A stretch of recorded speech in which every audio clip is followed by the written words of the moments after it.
Hello everyone, हम organism and population के chapter को आगे कंटिन्यू करेंगे और इस वीडियो में हम पॉपुलेशन के बारे में डिटेल में पढ़ेंगे। तो सबसे पहले हम स्टार्ट करते हैं पॉपुलेशन एट्रीब्यूट्स क्या होते हैं, पॉपुलेशन की कौन कौन से करैक्टरिस्टिक्स आते हैं, तो हम वो पढ़ेंगे। तो स्टार्ट करते हैं हम population attributes. In nature we rarely find isolated single individual of any species. तो इन्होंने ये कहा है कि हम नेचर में हम किसी भी स्पीसीज में एक सिंगल इंडिविजुअल को फाइंड आउट करते हैं। Majority of them live in group in A well defined geographical area, share और compete for similar resources, potential interbreed and thus constitute a population। मतलब जब हम किसी भी स्पीसीज़ के सिंगल इंडिविजुअल को आइसोलेट कर रहे हैं, हम देखते हैं तो वो जो स्पीसीज़ जो है, जो इंडिविजुअल जो है वो अकेला नहीं, एक ग्रुप में रहता है, एक वेल डिफाइंड जोग्राफिकल एरिया में। ठीक है, फिर वो क्या करेगा, शेयर करेगा रिसोर्सेज को, और ऐसा भी हो सकता है कि वो compete करे, क्योंकि अगर रिसोर्सेज कम है तो उनके बीच में कंपटीशन होगा। पोटेंशियल इंटरब्रीड मतलब वो उनके अंदर कैपेबिलिटी हो इंटरब्रीड करने की, तो वो सभी ऐसे इंडिविजुअल के ग्रुप को हम क्या कहते हैं, पॉपुलेशन।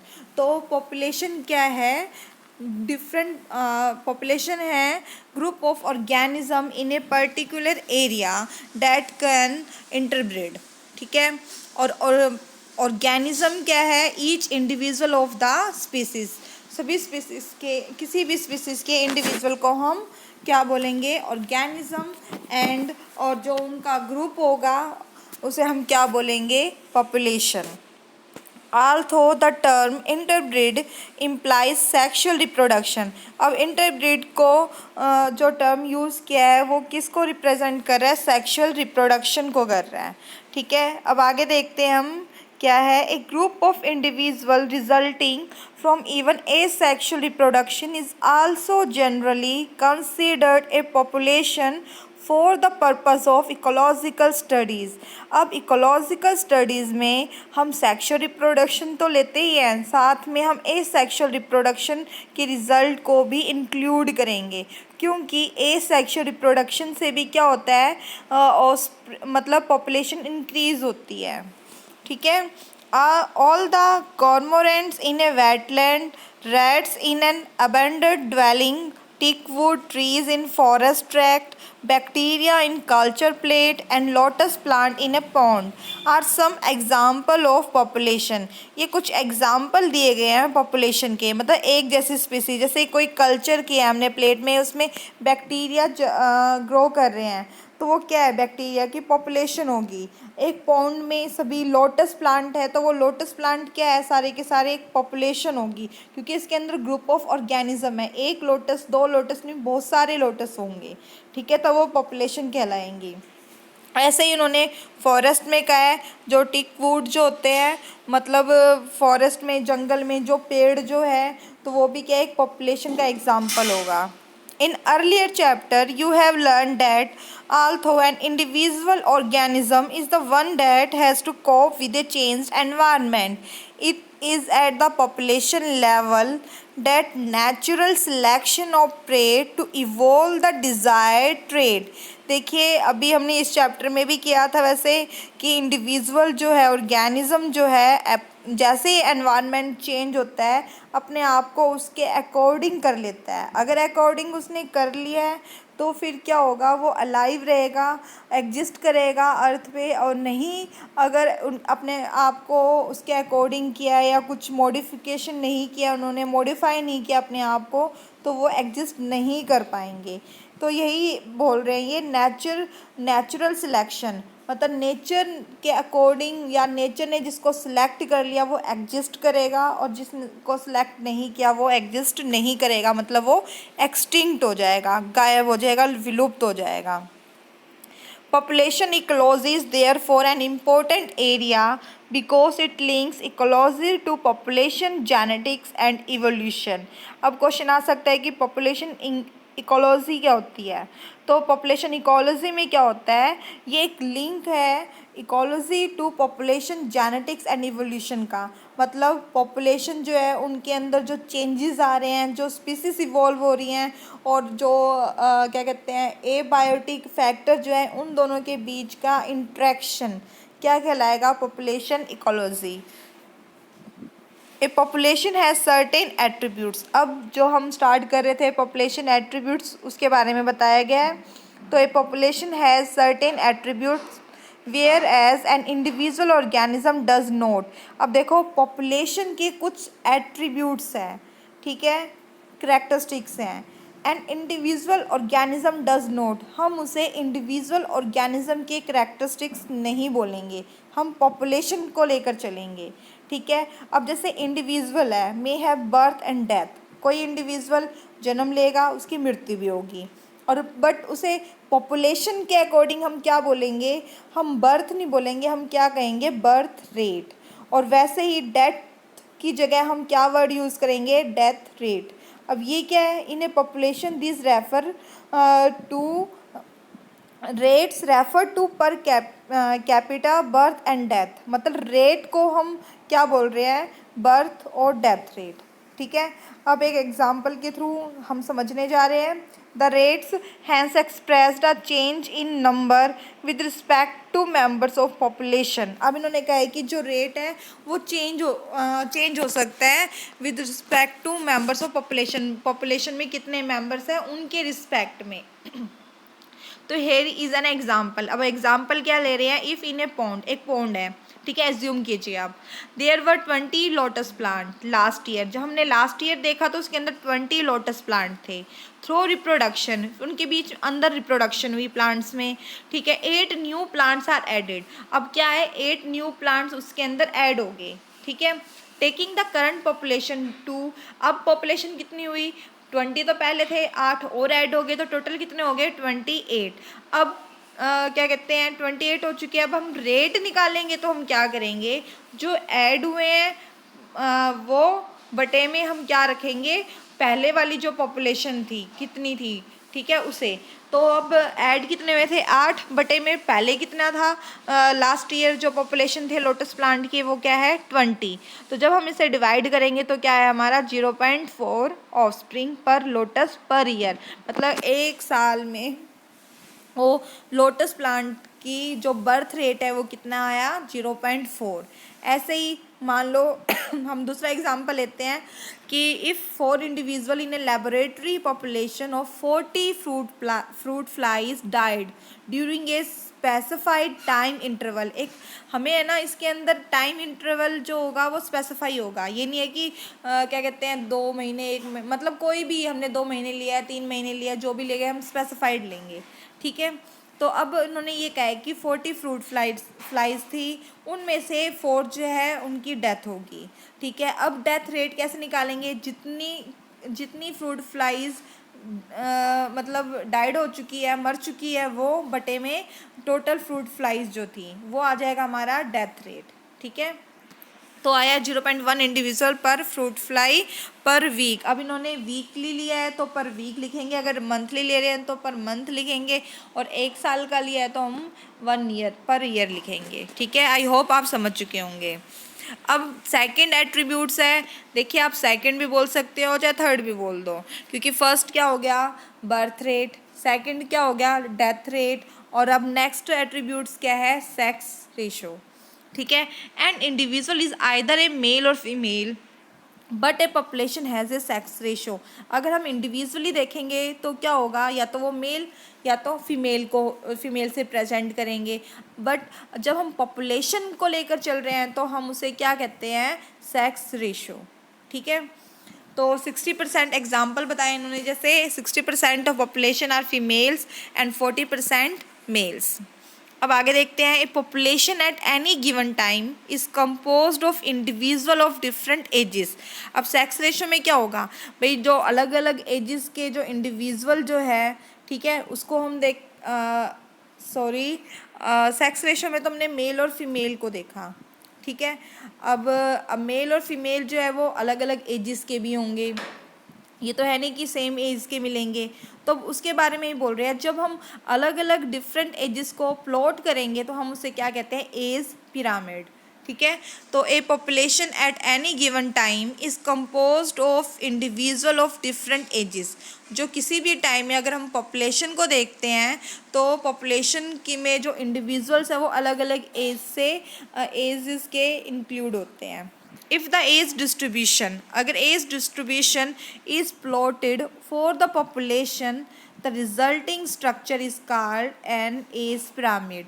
अगर हम उसको उसके ग्राफ को प्लॉट करते हैं तो वो क्या कहलाएगा, एज पिरामिड कहलाएगा। अब एग्जांपल लिया इन्होंने ह्यूमन पॉपुलेशन का।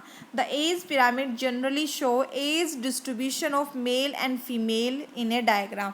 तो वो डायग्राम के थ्रू क्या है, मेल और फीमेल को क्या कहते हैं, रिप्रेजेंट कर रहे हैं।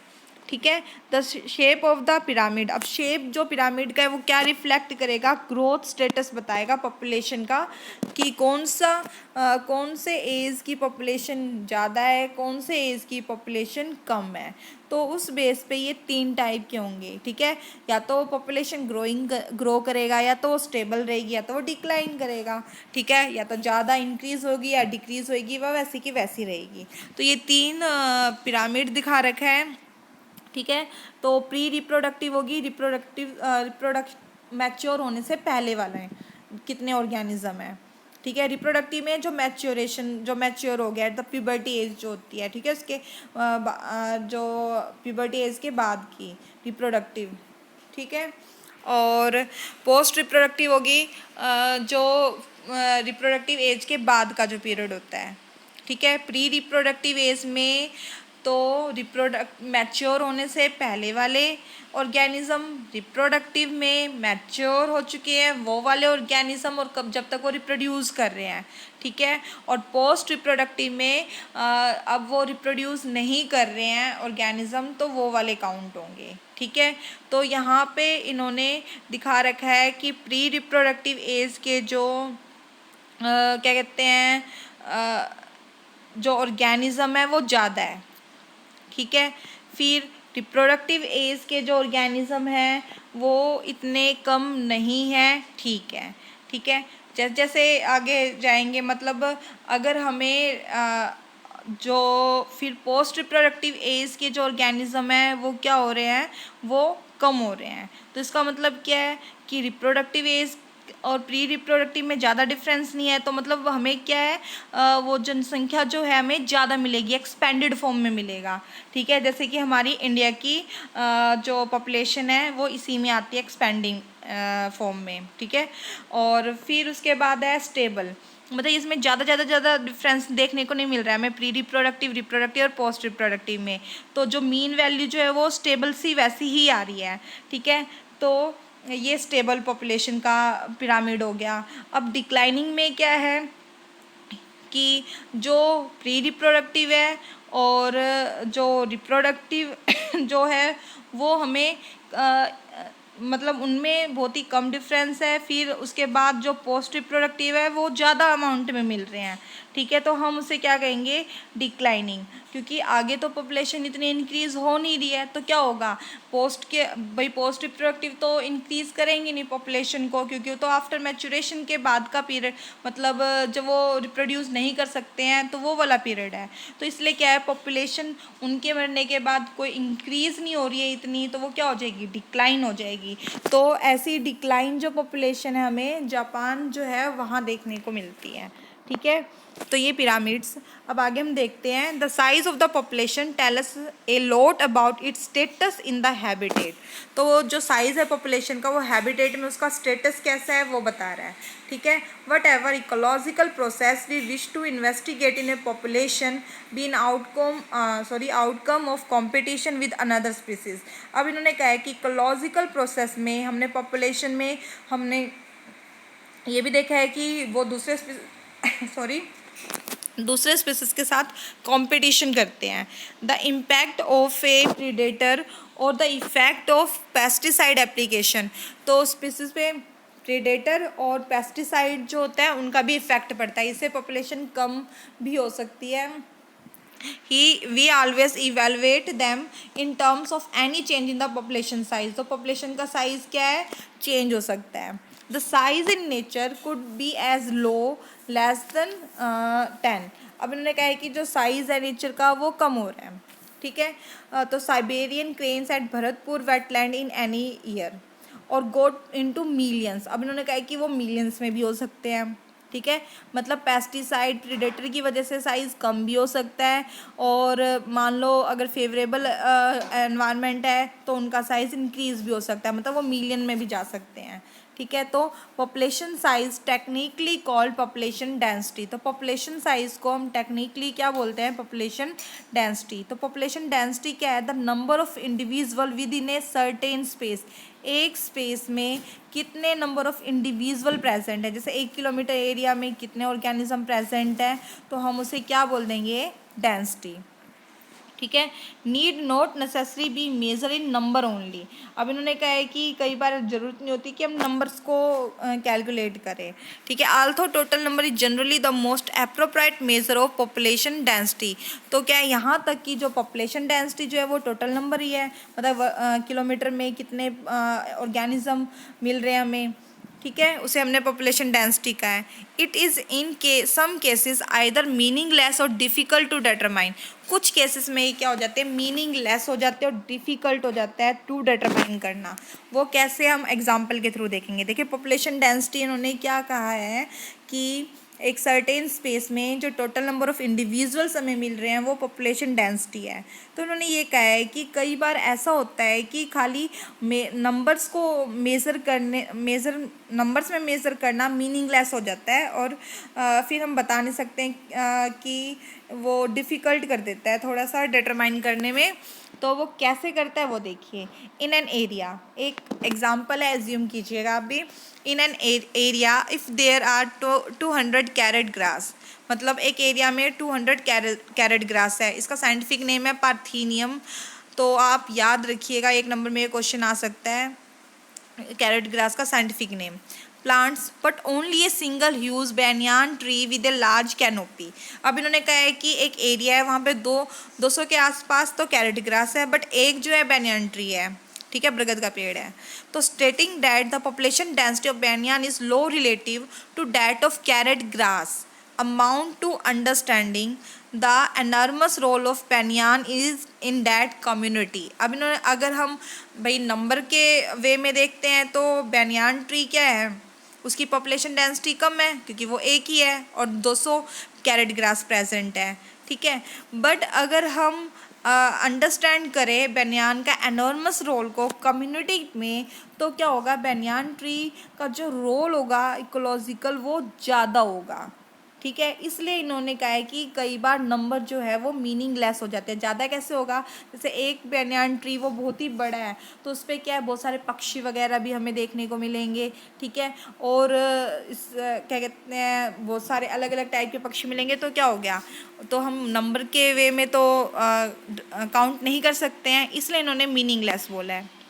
In such case, the percent cover और biomass is a more meaningful measure of the population size। और जो उसका साइज है बैनियान ट्री का वो क्या है, वो ज़्यादा कवर, मतलब एरिया को वो कवर कर रहा है, ठीक है।